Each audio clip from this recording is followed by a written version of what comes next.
Well, this is day 2 of Ohio's new marijuana program, and you still have no legal way to buy the drug. WLWT News 5's Todd Dykes is here now. We had a lot of questions.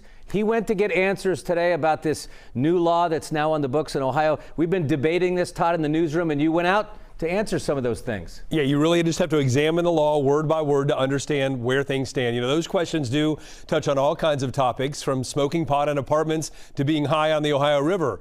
But the most pressing point right now involves commercial sales of cannabis and when those sales will start. Well, there are 2 numbers to keep in mind when answering that question: 9 and 90. Issue 2, the measure voters passed last month that led to yesterday's launch of legal weed statewide, calls for regulations governing sales at dispensaries to be in place 9 months from now.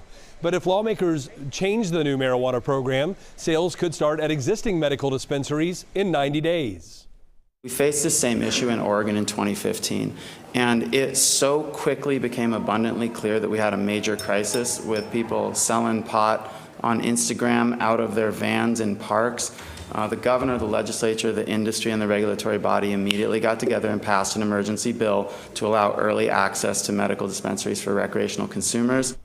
So right now, the best answer to when sales for adult use will begin here in Ohio is either in March or September, depending on what lawmakers in Columbus decide to do. Now, another question is, will people be allowed to smoke weed while they're in their car or driving a boat on a summer day on the Ohio River?